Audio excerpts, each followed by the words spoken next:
الحمد لله وكفى وسلام على عباده الذين اصطفى خصوصا على أفضل الأنبياء ماحِ الذنوب والخطاء منبع الجود والعطاء صاحب المقام والشفاعة واللواء الذي دنا فتدلى فكان قاب قوسين أو أدنى فأوحى إليه ربه ما أوحى محمد المصطفى أحمد المجتبى الذي كان نبيا وآدم بين الطين والماء وعلى آله وأصحابه الكرماء والشرفاء والتابعين لهم بالإحسان إلى يوم الجزاء. أما بعد فأعوذ بالله من الشيطان الرجيم. بسم الله الرحمن الرحيم. إن الله يأمر بالعدل والإحسان وإيتاء ذي القربى وينهى عن الفحشاء والمنكر والبغي يعظكم لعلكم تذكرون. صدق الله مولانا العظيم. قال الله تبارك وتعالى في شان حبيبه إن الله وملائكته يصلون على النبي يا أيها الذين آمنوا صلوا عليه وسلموا تسليما. الصلاة والسلام عليك سيدي يا رسول الله وعلى آلك وأصحابك سيدي يا حبيب الله. الصلاة والسلام عليك سيدي يا رحمة للعالمين وعلى آلك وأصحابك سيدي يا شفيع المذنبين.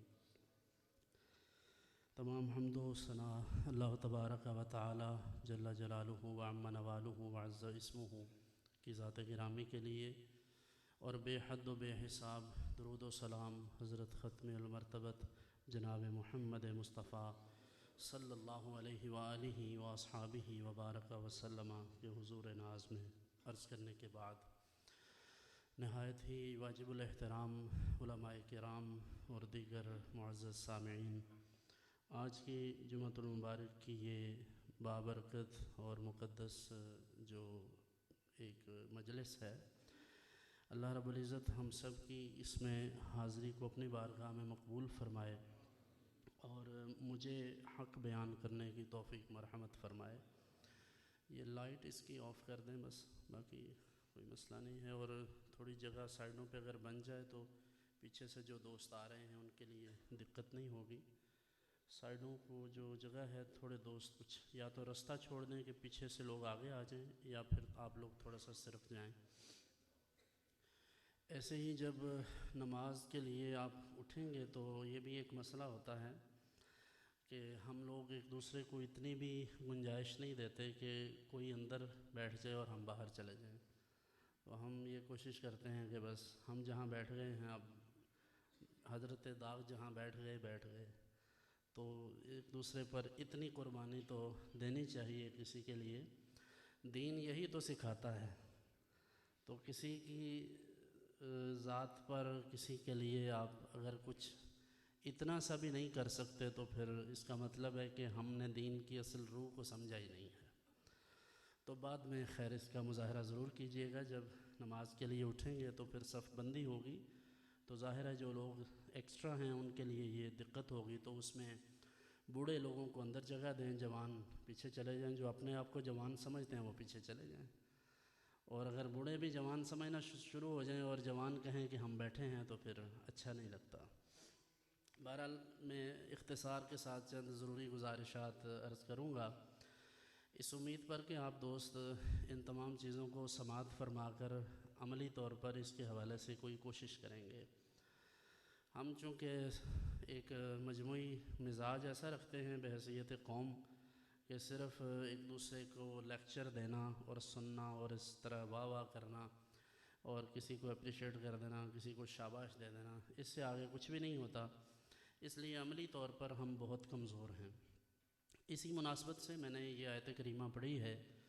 اللہ رب العزت ارشاد فرماتا ہے کہ اللہ رب العزت نے تمہیں یہ حکم دیا ہے، اس کا یہ حکم ہے کہ تم عدل و انصاف کرو. اب عدل و انصاف ہم کس کس بات میں کریں گے؟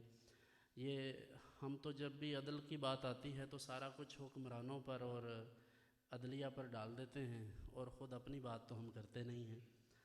ہمیں لگتا ہے کہ سارے عدل و انصاف کا ٹھیکہ جو ہے وہ تمام کا تمام مقننہ پر ہے اور جو ارباب اقتدار ہیں ان پر ہے. جبکہ ہم میں سے ہر شخص اپنی سطح پر ذمہ دار ہے، اور کوئی بھی کمی کوتاہی جو اس کے لیے شریعت نے روا نہیں رکھی اس میں وہ ذمہ دار ہے، رسپانسبل ہے۔ مثال کے طور پر کسی کی زمین پر ناجائز قبضہ کرنا، کسی کا حق کھا جانا، اپنی بہنوں کا حصہ ضبط کر لینا، اور اپنی پھوپھیوں کو ان کی جو وراثت کا حصہ ہے اس سے محروم کر دینا۔ اب یہ کتنا مشکل ٹاپک ہے کہ جس پر ہمارے لوگ بات سننا بھی نہیں چاہتے۔ ہم تو وہ والی گفتگو سننا چاہتے ہیں جو ہماری مزاج کے مطابق ہو۔ یعنی ماضی میں تو یہ ہوتا تھا کہ لوگ کہتے تھے کہ ہم اپنے مزاج کو شریعت کے مطابق کر لیں گے، لیکن اب لوگ کہتے ہیں کہ شریعت ہمارے مزاج کے مطابق ہو۔ یعنی جو عالم، جو کوئی بھی ایسا شخص ہے، مذہبی رہنما ہے، وہ ایسی دین کی تشریح اور ایسا بیانیہ پیش کرے کہ جو ہمارے لیے قابل قبول ہو، جس سے ہمارے مفادات پر زیادہ نہ پڑتی ہو۔ مثلاً آپ لوگوں کو یہ کہیں ہمارے قرب و جوار میں وہاں کچھ لوگ جوا کھیلتے تھے، تو میں نے برجستہ ہی کسی مجلس میں کوئی صاحب فوت ہوئے تو میں نے یہ کہہ ڈالا کہ بھائی لوگ اتنی دور سے آتے ہیں، تو جو اس ٹیریٹری کے رہنے والے ہیں اس ویسینٹی میں، تو اگر وہ لوگوں کو، یہاں کے قرب و جوار کے لوگوں کو دیکھیں گے کہ یہ جوا کھیل رہے ہیں تو یہ غلط تاثر ہے، تو کم از کم اتنا تو آپ لوگوں کو شرم اور حیا کرنی چاہیے کہ جوا نہ کھیلا کریں۔ تو وہ جتنے جواریے تھے وہ اگلے دن مجھے ملے، تو ایک آدھ ان میں سے جو ان کے سرکردہ تھے تو وہ فرمانے لگے کہ آپ نے ہمارے خلاف تقریر کی ہے۔ تو میں نے کہا کہ نہیں، آپ کے خلاف تو نہیں کی، میں نے تو ہر اس شخص کے خلاف کیا جو جوا کھیلتا ہے۔ تو اگر آپ کھیلتے ہیں تو پھر آپ کے خلاف ہے۔ تو جو قبضہ گروپ ہے یہ تقریر اس کے خلاف ہے، اس کو سمجھنا چاہیے، اور میں اس کو یہی تو سمجھانا چاہتا ہوں کہ قبضہ نہیں کرنا چاہیے۔ سمجھ رہے ہیں بات؟ سو بات یہ ہے کہ دین ہمارے مزاج کے مطابق نہیں چل سکتا، ہمیں اپنا مزاج دین کے مطابق چلانا چاہیے، اس طرح کا مزاج بنا لینا چاہیے۔ یہ ابھی چند روز قبل ایک واقعہ ہوا لاہور میں، اور یہ میں بڑی ذمہ داری سے یہ بات عرض کر رہا ہوں۔ رات بھی ایک جگہ پر درس قرآن تھا، وہاں بھی میں نے دوستوں سے کہا تھا، اور یہ تمام جو علماء ہیں، مذہبی طبقات ہیں، ان کے لیے یہ خاص طور پر میرا پیغام ہے۔ یار اس کی لائٹ آف کر دیں آپ، میرے لیے تھوڑا اریٹیشن کا باعث ہے۔ ہاں بس، شکریہ۔ مذہبی طبقات کو پہلے سے یہ بات طے کرنی چاہیے کہ ان کے ہاں صحیح اور غلط کیا ہے۔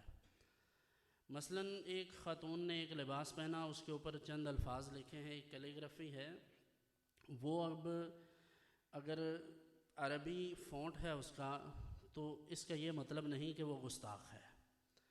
اگر کسی کو یہ لگتا ہے کہ یہ درست نہیں ہے تو آپ اس خاتون کے کسی ذمہ دار شخص سے رابطہ کر کے انہیں کہیں کہ بی بی اس طرح کی چیزیں یہ اچھی نہیں ہیں، آپ ان تمام چیزوں سے اوائڈ کریں، کیونکہ قرآن کریم عربی میں ہے تو یہ تھوڑی سی اس سے ریزیمبلنس ہے، تو اس سے اشتباہ ہوتا ہے کہ کہیں کوئی قرآنی آیات تو نہیں لکھی ہوئی۔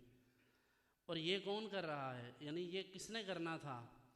جس نے کبھی نماز نہیں پڑھی، جس نے خود کبھی قرآن نہیں پڑھا۔ یہ سارے وہاں ایک جھنڈ بنا کر وہاں کھڑے ہیں، اور اس عورت کو اتنی مشکل سے اس اے ایس پی نے وہاں سے نکالا، اور اللہ اس کا بھلا کرے، تو اس نے اسے بچا لیا، وگرنہ یہاں بھی کوئی نہ کوئی آگے سے نیا مسئلہ شروع ہو جانا تھا۔ تو اس پر میں شعوری پیغام دے رہا ہوں، اگر کسی بھی مذہبی شخص کو، کسی بھی تنظیم کے کسی کارکن کو کوئی اس سے مسئلہ ہو تو اس کا حق ہے، لیکن میں سمجھتا ہوں کہ ہمارا یہ رویہ بالکل غلط ہے۔ ماضی میں ہم نے یہ، آپ نے دیکھا سیالکوٹ میں واقعہ ہوا تھا، وہ جو شری لنکن ایک مینیجر تھا اس کا قتل ہوا، تو کیا نکلا پیچھے سے؟ کچھ بھی نہیں۔ یعنی ہم جذباتی لوگ ہیں، اور فیصلے کا اختیار کس نے عوام کو دیا ہے کہ آنکھیں بند کر کے کسی بھی شخص کے بارے میں یہ فتویٰ جاری کر دیں کہ یہ گستاخ ہے تو پھر اس کا سر اتار دیں؟ تو ہمیں اپنے ان رویوں پر، یعنی یہ میں تمام علماء سے اور مذہبی لوگوں سے کہتا ہوں کہ اپنی لمٹس کا تعین کریں کہ یہ طریقہ کار درست نہیں ہے۔ تو ایٹ لیسٹ میں کسی کو یہ نہیں کہوں گا، ایسے لوگوں کو جو ہمارے ساتھ منسلک ہیں، میں ان سے کہوں گا کہ جو اس فکر اور سوچ کے حامل لوگ ہیں ان سے ایک مناسب فاصلہ اختیار کریں۔ میرا کبھی بھی یہ ویژن نہیں رہا اور میں اس مسئلے میں کلیئر ہوں کہ ایسے کام ہمیں نہیں کرنے چاہیے۔ جسے یہ لگتا ہے کہ یہ سب اچھا ہے اسے مبارک ہو، وہ اپنی سیٹنگ، اپنا بیانیہ، اپنے تمام خیالات، اپنا ویژن وہ طے کرے اور اپنا کام کرے، لیکن ہم اس ٹائپ کی ایکٹیویٹیز کو اچھا نہیں سمجھتے۔ اس سے علاوہ بھی، اس کے علاوہ بھی بہت ساری ایسی چیزیں آتی رہتی ہیں منظر عام پر، تو ہمیں اپنے جو حدود و قیود ہیں ان کا تعین کرنا چاہیے۔ دوسری بات، معاشرہ مختلف لوگوں کی اور مختلف کمیونٹیز کی اور مختلف جو زبانوں سے، مختلف کلچر سے وابستہ لوگ ہوتے ہیں، ان کے مجموعے کا نام ہے۔ ہمارے معاشرے میں ہر طرح کے لوگ رہتے ہیں۔ بنیادی طور پر ایک اچھا معاشرہ اس وقت تک تشکیل نہیں پاتا جب تک اس معاشرے کے رہنے والے تمام افراد باشعور نہ بن جائیں۔ ہمارے فہم و شعور کا یہ حال ہے کہ ہم مذہبی محفلوں میں، جلسوں میں، جمعہ کے خطبات میں، عرسوں پر، میلوں پر جمع ہو جاتے ہیں، سارا کچھ کرتے ہیں، بڑی بڑی وابستگیاں ہیں، لیکن ہمارے اندر اخلاقی اقدار نہیں ہیں۔ آپ اندازہ کیجئے کہ جس سیاسی جماعت کے پاس یا مذہبی جماعت کے پاس اتنا شعور بھی نہ ہو، یعنی اس کے کارکنان میں اتنا شعور بھی نہ ہو کہ روٹی کیسے کھانی ہے، تو مجھے بتائیں کیا ان کا یہ حق بنتا ہے کہ وہ یہ کہیں کہ ہم پوری دنیا پر اسلام کا جھنڈا لہرا دیں گے؟ یہ میں کسی ایک جماعت کی بات نہیں کر رہا، ایز اے ہول ہماری تمام جماعتوں کا یہی حال ہے۔ یعنی اس میں کسی مذہبی یا سیاسی جماعت کا خاص قصور نہیں ہے، قصور ہمارے اپنے مزاج کا ہے۔ مثلاً اسی ایک جماعت کے ساتھ جس کے ساتھ ہم اپنی وابستگی کا اظہار کرتے ہیں، پہلے اس کے پاس جا کر روٹی کھاتے ہیں، پھر دوسری جماعت ہمیں بلاتی ہے تو پھر ہم اس کے پاس جا کر روٹی کھاتے ہیں، اور جو روٹی کھاتے ہوئے ہمارے لوگوں کے حالات ہوتے ہیں وہ آپ دیکھیں اور پھر یہ اندازہ لگائیں کہ کیا ان میں سے کوئی شخص اپنے دین کا نمائندہ ہو سکتا ہے جسے 2 لقمے روٹی کے لینے کا سلیقہ اور ڈھنگ نہیں آتا؟ اور یہ ہماری وہ تصویر ہے جو اس وقت اقوام عالم کے سامنے ہے، اور یہ نہایت تکلیف دہ ہے۔ اور قرآن حکیم ہمیں انسانیت سکھاتا ہے سب سے پہلے کہ بندے بن جاؤ۔ قرآن یعنی اسلام ہی تو ہمیں انسانیت سکھاتا ہے، تو ہم اس پر آتے ہی نہیں ہیں۔ اور قرآن یہ فرما رہا ہے، اللہ تعالیٰ کی طرف سے یہ حکم آ رہا ہے کہ ان اللہ یأمر بالعدل والاحسان وایتاء ذی القربی، قریبیوں کو ان کا حق دے دو۔ بہنوں کو 60-70 سال کی عمر تک ان کے حصے سے محروم کر کے آپ لمبی داڑھی رکھ لیں، آپ جبہ پہن لیں، آپ امامہ پہن لیں، آپ کسی مولوی کا پوسٹر لگا لیں، کسی پیر کی تصویر لگا لیں گھر میں، پھر کیا ہوگا؟ یہ سارا کچھ کر کے تو آپ نے جس کا حق مار دیا ہے، کیا وہ معاف ہو جائے گا؟ یہ گلے کی ہڈی بنا رہے گا ٹل کہ آپ اس کا حق ادا نہیں کرتے۔ پھر اس کے بعد آپ کی وابستگی جس سے بھی ہو، اس سے کوئی فرق نہیں پڑتا، لیکن پہلے آپ یہ ادا کریں۔ وَيَنْهَا عَنِ الْفَحْشَاءِ وَالْمُنْكَرِ، اللہ تعالیٰ ہمیں منع فرماتا ہے ہر فحاشی سے، بےہودگی سے۔ فحاشی عورتوں میں تو فوراً نظر آ جاتی ہے سب کو، تو جو روزانہ گالیاں بکتے ہیں سرے بازار، وہاں فحاشی نظر نہیں آتی؟ یعنی یہ فحاشی ہے کہ ایک عورت نے بےہودہ لباس پہن لیا ہے، یعنی خواتین کے لباس پر ہمارے ہاں بات کرتے ہیں لوگ، اگرچہ یہ حق بھی عوام الناس کے پاس نہیں ہے۔ دیکھیے، عوام الناس کے پاس حق ہے دل سے برا جاننے کا، اور زبان سے منع کرنے کا کام اہل علم کا ہے، اصحاب طریقت کا ہے جو اس منصب پر فائز ہیں، اور ہاتھ سے روکنے کا جو منصب ہے یا اتھارٹی ہے وہ مقننہ کے پاس ہوتی ہے، جو آپ کے وہ ادارے ہیں جو قانون نافذ کرنے والے، وہ ان کے پاس ہوتی ہے۔ تو ہر بندہ اپنی کیپیسٹی میں، اپنی حیثیت میں کام کرے، لیکن ہم جو غریب آدمی ہے اس پر سارا قانون جھاڑ دیتے ہیں، اور تگڑا بندہ ہے تو اس کا ٹرینڈ سیٹ ہو جاتا ہے۔ مثلاً غریب آدمی، میں بارہا یہ بات عرض کر چکا کہ ہمارے ہاں ختمات ہوتے ہیں، ختم پر لوگ کثیر پیسہ خرچ کرتے ہیں، تو میں کہتا ہوں کہ آپ ایک غریب آدمی جس کے پاس خود 2 وقت کا کھانا اس کو بمشکل اس کا پورا ہوتا ہے، اس کے ہاں فوتگی ہوتی ہے تو وہ اس آزمائش میں مبتلا ہو جاتا ہے کہ اب میں نے 100-150 بندے کی روٹی پکانی ہے۔ میرا سوال یہ ہے کہ یہ اس پر کس نے امپوز کیا؟ یہ ہم سب نے مل کر کیا۔ کیا ہم کسی غریب کو یہ نہیں کہہ سکتے کہ میرے بھائی آپ کے ہاں فوتگی ہوئی ہے، اصل مسئلہ تو ایصال ثواب ہے، ایصال ثواب آپ قرآن پڑھ کر لیں، جب آپ صدقہ و خیرات کرنے کی پوزیشن میں نہیں ہیں، آپ تو خود اس پوزیشن میں ہیں کہ آپ کو صدقہ و خیرات ملنا چاہیے، تو پھر ایسے میں آپ ختم اس سینس میں کہ بھئی 100 150 200 بندے کے لیے کھانا بنائیں، ان کی سیٹنگ کریں باقاعدہ، تو آپ یہ نہ کریں، آپ صرف قرآن خوانی کر لیں۔ ہم آپ کے محلے دار ہیں، ہم آپ کے عزیز ہیں، دوست ہیں، کوئی ایسی بات نہیں، ہمیں کوئی گلہ نہیں، ہم لوگوں کو بتائیں گے کہ بھائی یہ کام مناسب نہیں ہے، کیا ہم یہ کر سکتے ہیں؟ تو یہ سب سے پہلی ذمہ داری ہماری ہے، اور محراب و منبر والے جو ہیں وہ یہ سچ بولیں لوگوں کے ساتھ کہ یہ فرض نہیں ہے، یہ واجب نہیں ہے، یہ سنت نہیں ہے بھائی، یہ ایک مستحب عمل ہے، اس کے لیے لوگوں کا ان کا خون پسینے سے کمایا ہوا جو روپیہ ہے، اور وہ بھی پھر وہ ادھار لے کر بیچارے ہمیں روٹی کھلائیں۔ یعنی طرفہ یہ ہے کہ بڑے بڑے سیاستدان، علماء، پیران طریقت غریب آدمی کے گھر تعزیت کے لیے جائیں اور اس کے گھر سے روٹی کھا کے آ جائیں، سبحان اللہ۔ یعنی کیسی مت ماری گئی ہے ہماری، یہ ہم اس ایریا کی میں بات کرنے لگا ہوں۔ ہمارے ایک پیر بھائی ہیں، تو بزرگ تھے، وہ فوت ہو گئے، تو گرمی کے دن تھے، شدید گرمی تھی، اسی طرح مسجد تھی تو وہ بھری ہوئی تھی لوگوں سے، اور میں صرف 7 منٹ قبل وہاں پہنچا، تو جب میں بیٹھا تو اتنی سفوکیشن تھی اندر کے اندر، بیٹھا نہیں جا رہا تھا، تو مجھے لگا کہ لوگوں کے ساتھ بہت زیادتی ہوگی کہ اگر میں انہیں مزید کسی آزمائش میں ڈالوں، اور خود میرے لیے بھی مشکل تھا، تو میں نے 5-7 منٹ میں جو ضروری باتیں تھیں وہ میں نے کر دیں، اور اس کے بعد ختم شریف پڑھ دیا، قاری صاحب نے تو دعا مانگ دی۔ اب جب میں باہر نکلا تو گھر والے مجھے، ان کے جو بیٹے تھے وہ کہنے لگے کہ 2 منٹ آپ گھر آ جائیں، ذرا دعائے خیر ہو جائے، تو میں نے کہا ٹھیک ہے چلتے ہیں۔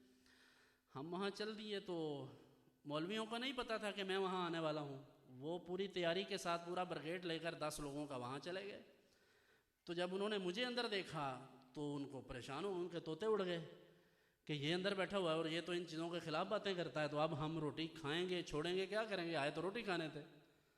تو میں نے گھر والوں کو کہا کہ یار ہم نے تو روٹی کھانی نہیں ہے، ہم تو گھر سے کھا کے آئے ہیں، کوئی مسئلہ نہیں ہے، لیکن یہ بیچارے زکوٰۃ فطرانے کے مستحق ہیں، ان کی ذات کو لگتا ہوگا، آپ ان کو روٹی شوٹی کھلائیں۔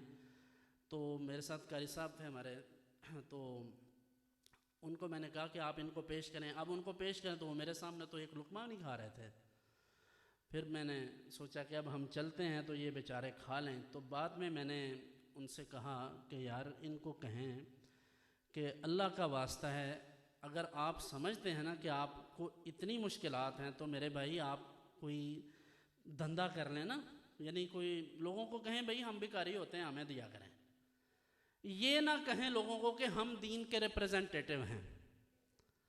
نہیں سمجھے بات؟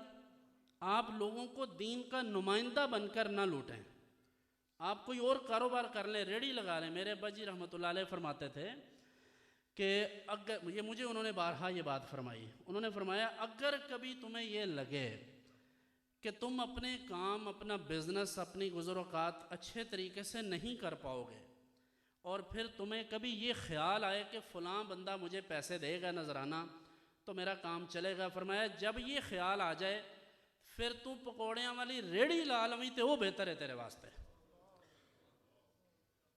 ہم نے ان لوگوں سے دین سیکھا ہے، اس لیے میں کہتا ہوں کہ یہ کڑواہٹ جو آپ کو محسوس ہوتی ہے اس لیے کہ ہم نے بڑے لوگوں کو دیکھا ہے، آپ نے تو پتہ نہیں کیا دیکھا ہے، تو ہم نے جنہیں دیکھا ہے ان کا یہ حال ہے۔ ہمارے ایک پیر بھائی تھے، وہ مرید کے میں کام کرتے تھے، ان کا ریڑھا تھا، آج بھی وہ آتے ہیں وہاں ہمارے خانقاہ پر، بچے ان کے، ایک بیٹا ان کا بھی ہمارے پاس فاضل کیا، اس نے درس نظامی کیا مکمل، بہت اچھا بچہ ہے ماشاءاللہ، تو باقی بھی ان کے 1-2 بچے پڑھتے ہیں۔ تو وہ اس زمانے میں ریڑھا چلاتے تھے، تو ہم لاہور سے آ رہے تھے، میں ساتھ تھا، تو ابا جی نے دیکھا پیچھے سے، تو ریڑھا دیکھ کر فرمانے لگے کہ ان کا نام لے کر کے لگتا کہ انہاں دا ریڑھا ہے، تو ڈرائیور صاحب نے گاڑی سائڈ پر کی تو وہی تھے، پیچھے سے بھی لگ رہا تھا، وہ آئے اور انہوں نے آ کر سلام لیا، یہ میرے سامنے کی بات ہے، تب میری عمر شاید یہ بچہ جو ہے اس کی عمر کا تھا میں، یعنی کوئی 8-10 سال بمشکل ایج ہوگی اس وقت، تو اب یہ میرے ذہن میں یہ نقوش بیٹھے ہوئے ہیں، تو وہ ابا جی سے ملے اور انہوں نے اس وقت، یہ شاید کوئی 95-6 کی بات ہو گئی یا 7 کی، تو اس وقت انہوں نے 100-150 روپیہ ان کے پاس، یعنی جتنے پیسے تھے وہ نذرانتاً پیش کر دیے۔ اب میں دیکھ رہا تھا کہ انہوں نے جیب سے پیسے نکال کر دیے ہیں. ابا جی کیا کرتے ہیں؟ ابا جی نے ان تمام پیسوں کو باہر نکالا تو اس زمانے میں 1 روپے کا بھی اور 2 روپے کا بھی نوٹ ہوتا تھا. اس میں سے 2 روپے نکال کر ان سے کہا کہ ایسا رکھ لینا ہے، باقی پیسے تسی کو رکھو. اب مجھے بتائیں میں کیسے مان جاؤں کہ یہ لوگ صحیح کر رہے ہیں؟ یعنی جو لوگ غریبوں کا استحصال کرتے ہیں اور انہیں کہتے ہیں کہ آپ اتنے پیسے دیں گے تو ہم نعت پڑھیں گے، اتنے پیسے لگیں گے تو ہم تقریر کے لیے آئیں گے، اتنے پیسے لگیں گے تو صدارت ہوگی، بھاڑ میں گئے یہ سب. آپ خود بیٹھ کر اللہ کا ذکر کریں، یہی کافی ہے. آپ اس نعت خان کو بلائیں نا جو آپ سے پیسے نہیں لیتا، جو کہتا ہے ہم حضور کی محبت میں. میاں شیر محمد صاحب شرک رحمۃ اللہ علیہ سے کوئی شخص آ کر انہوں نے عرض کیا کہ حضرت میں جمعے کے لیے آیا تھا تو جناب نے تو جمعہ ختم کر دیا ہے. تو فرمایا کہ بیلیا اسی تے اپنے وقت تے جمعہ پڑھنا سی. تو انہیں عرض کی کہ میں ایڈی دوروں آیا. انہیں فرمایا چل آ پھر اسی وہی گلاں تینوں بھی سنا دینے جڑیاں کہ لوگوں نے سنائیاں نے. اور وہ اکیلا بیٹھا رہا. حضرت میاں صاحب ممبر پر تشریف فرما تھے تو کسی نے عرض کیا حضرت اتنے تردد کی، اتنی مشکل کی کیا ضرورت تھی؟ کیا ہی اچھا ہوتا کہ اسے 2-1 بات کرتے اور اسے رخصت کر دیتے.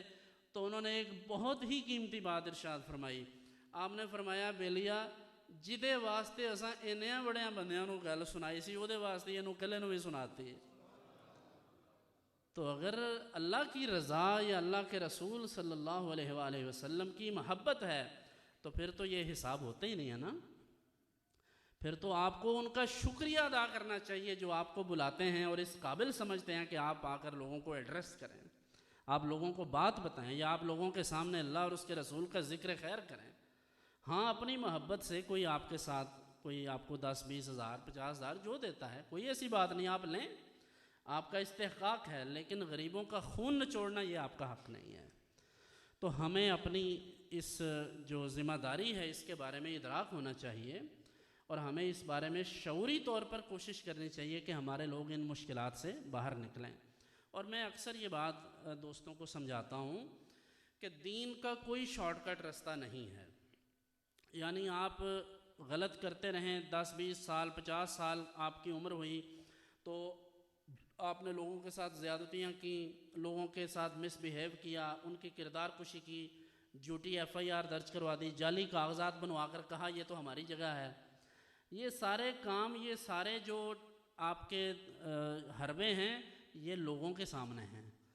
اور جو علیم بذات الصدور ہے، جو دلوں کے اندر چھپے ہوئے راز جانتا ہے، اسے تو کوئی نہیں نا دھوکہ دے سکتا.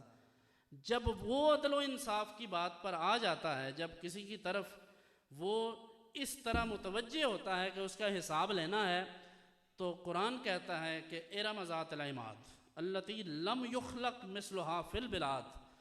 یہ وہ لوگ ہیں جن کی دنیا میں کوئی ان کا نمونہ ان جیسا نہیں تھا، یعنی اس طرح کے لوگ نہیں تھے، لیکن اللہ نے ان کو ایسا نیست و نابود کیا کہ اب آپ جا کر دیکھیں کھنڈرات بنے پڑے ہیں.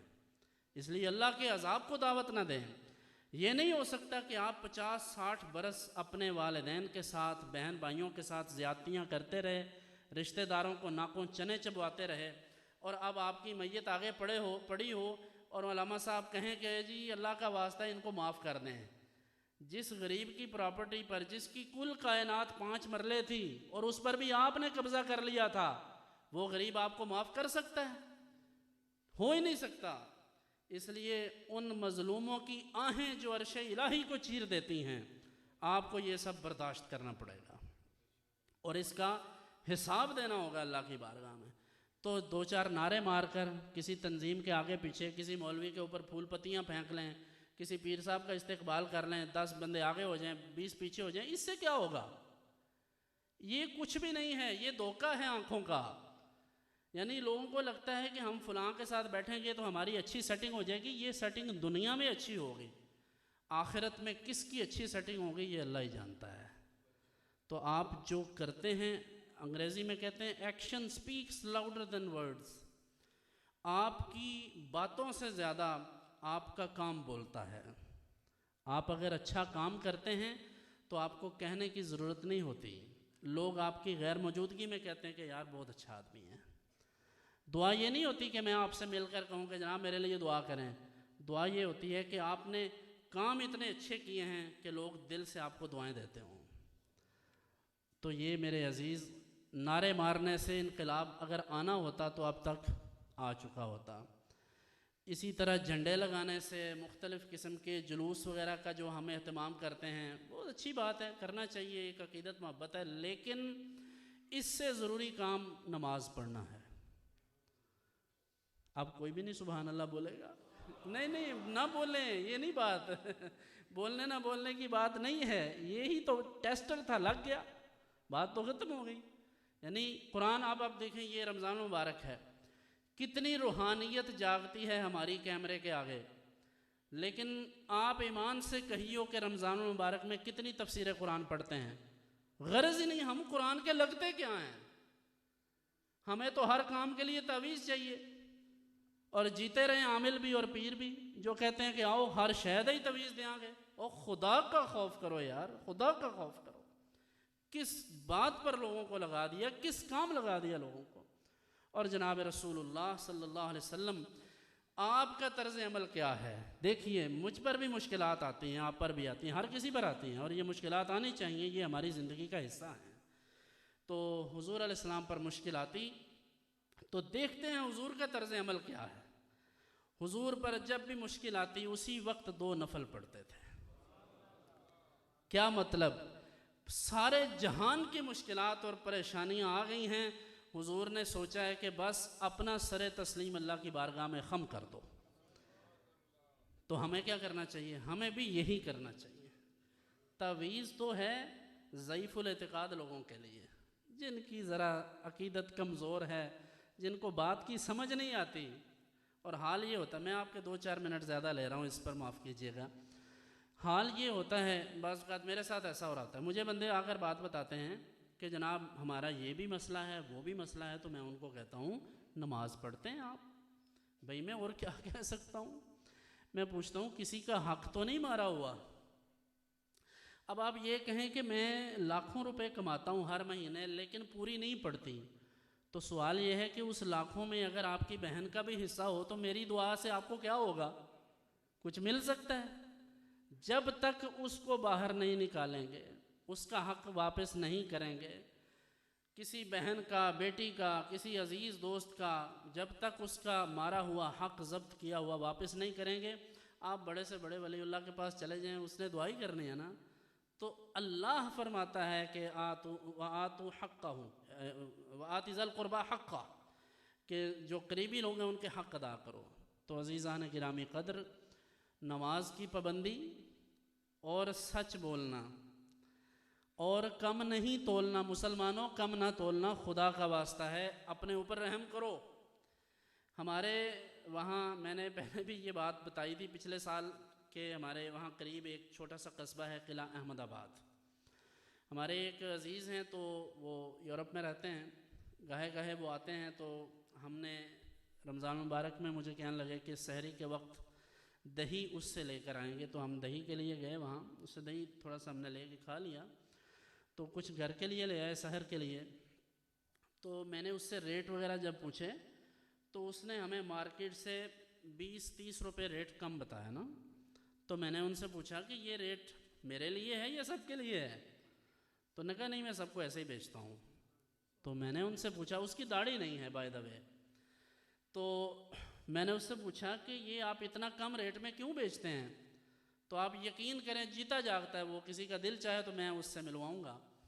تو اس نے کہا کہ جناب بس میں سوچتا ہوں کہ رمضان المبارک ہے تو روزوں میں میرا اتنا سا حصہ، کسی میرے مسلمان بھائی کو میری وجہ سے اتنا سا فائدہ ہو جائے، شاید اللہ تعالیٰ کو یہی میری ادا پسند آ جائے. آپ یقین کریں، میں اپنی وجدان سے یہ بات کہتا ہوں، میری قلبی کیفیت یہ ہے کہ بڑے بڑے جبہ و دستار والوں سے پہلے یہ جنت میں جائے گا. سچ بولنا، سیدھی بات کرنا، دھوکہ نہ دینا، اصل مسلمانی یہ ہے. اس لیے جناب آپ داڑھی رکھتے ہیں، بہت اچھی بات ہے، سنت ہے، رکھنی چاہیے. آپ ٹوپی پہنے، امامہ پہنے، سر ڈھانپ کر رکھنا چاہیے، سنت ہے، بڑی اچھی بات. لیکن آپ کی داڑھی کا، آپ کی نماز کا، آپ کے نوافل کا، آپ کی کمیونٹی پر، آپ کے پاس رہنے والے جو لوگ ہیں ان پر کوئی اثر نہیں ہے. جو چیز ان پر اثر انداز ہوتی ہے وہ آپ کا رویہ ہے، وہ آپ کا معاملات کے اندر رویہ ہے کہ آپ لوگوں کے ساتھ کیسے چلتے ہیں۔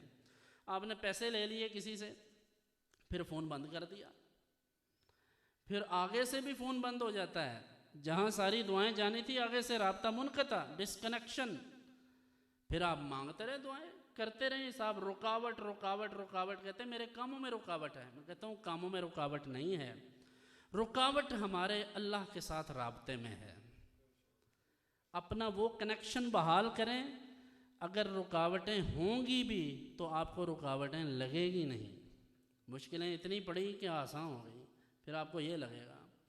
تو یہ جھوٹ بولنا اور کم تولنا، دھوکہ دینا، آپ موٹر سائیکل کا وہ جو اوپر کیا ہوتے ہیں ٹینکی اس کی اور وہ سب آپ بدل کر دوسرا لگا کر یہ کہیں کہ بالکل نئی ہے، کچھ بھی نہیں ہوگا، 2000 روپے کا فائدہ ہو جائے گا، 5000 کا ہو جائے گا، لیکن وہ ایک ہی دفعہ ہوگا، دوبارہ ایسا فائدہ نہیں ہوگا۔ اور میرا یہ تجربہ ہے، میں نے کئی لوگوں سے کوئی چیز لی ہے، کسی نے کوئی کمی بیشی کی ہے تو اس سے میں نے اسی وقت کہا ہے کہ بھائی یہ غلطی ہو گئی، دوبارہ نہیں آؤں گا آپ کے پاس۔ تو ہم یہ کرتے ہیں، اور جو لوگ اللہ کے دیے ہوئے پر تھوڑے پر بھی راضی ہوتے ہیں، اللہ ان کے تھوڑے میں برکت رکھتا ہے۔ اور یہ برکت والے لوگ کون سے ہیں؟ ان میں سے اکثر غریب لوگ ہیں، جن کی گزر اوقات 10 20 50 100 200 500 1000 2000 تک میں ہو جاتی ہے۔ تو یہ آپ مہربانی کریں۔ مجھے ایک واقعہ یاد آ گیا، ایک ہمارے جاننے والے تھے، تو ایک دن میں ان کے ہاں تعزیت کے لیے گیا، تو ایک انڈے فروخت کرنے والے نے آواز لگائی باہر سے، تو وہاں میرے ایک جاننے والے اور بیٹھے تھے، تو ان سے انہوں نے کہا کہ یار اس کو بلاؤ ذرا۔ تو میں نے کہا یہ بڑے لینڈ لارڈ بندے ہیں، ان کی بڑی خدمت کریں گے انڈے والے کی، تو یہ انہی سردیوں کی بات ہے۔ تو اس کو بلا لیا، تو وہ دروازے سے ہی کہنے لگا نہیں جی نہیں میں نہیں اندر آنا، میں نے تسی کل بھی بہت زیادہ نا مشکل چپاتا سی۔ تو میں نے سمجھا وہ ایسے ہی کوئی شغل میلہ لگا رہا ہے۔ جب وہ اس کو بلا لیا تو میں ادھر بیٹھا تھا، ادھر وہ حضرت بیٹھے تھے محترم، اور ادھر آ کے وہ سامنے بیٹھ گیا، وہ قریب بھی نہیں آیا۔ میں نے کہا قریب آئے گا تو سلام لے لیں گے، خیر وہ ادھر ہی بیٹھ گیا۔ تو اس نے کہا انڈے آپ کوئی 5 یا 7 جتنے بھی انہوں نے کہے، تو اس نے کہا کہ میں ایک انڈا جو ابلا ہوا ہے وہ 50 روپے کا بیچتا ہوں، تو آپ کی مہربانی آپ 35 روپے کا کہتے ہیں تو یہ مجھے وارا نہیں کھاتا، میرے لیے بہت مشکل ہے۔ تو تب مجھے اتنی شرمندگی ہوئی کہ جس بندے کے پاس میں بیٹھا تھا وہ بہت بڑی ہستی ہیں، تو وہ تو اربوں روپے کے مالک ہیں، تو آپ یقین کریں مجھے اس قدر شرمندگی ہوئی کہ لوگ نفرت کیوں کرتے ہیں اس طبقے سے۔ اور پھر اس کے ساتھ یہی ہوا کہ اس نے ہاتھ سے جو 250 روپے پھینکے تو اس کے ہاتھ میں نہیں پکڑائے، اس کے آگے ایسے پھینک دیے۔ نہایت شرمندگی ہوئی مجھے، میں بیٹھا رہا کہ میں مزید دیکھوں۔ وہ بندہ اپنے پیسے لے کر چلا گیا، کچھ انڈے اس نے ادھر رکھ دیے، ان انڈوں میں سے ایک انڈا چھیل کر وہ مجھے کہتے ہیں آپ کھا لو۔ میں نے کہا یہ زہر ہے میرے لیے، یہ حرام ہے، اس غریب کا خون نچوڑ کر آپ مجھے کھلاتے ہیں، میں لعنت بھیجتا ہوں ایسی چیزوں پر۔ آپ ہمیں بغیرت سمجھتے ہیں، اس غریب آدمی کو تو آپ نے ایک انا نہیں زیادہ دیا، مجھے آپ کھلا رہے ہیں، مجھے کیا ضرورت ہے ان چیزوں کی؟ میں تو سمجھ رہا تھا آپ کے ساتھ اس کا کوئی شغل ملا ہے۔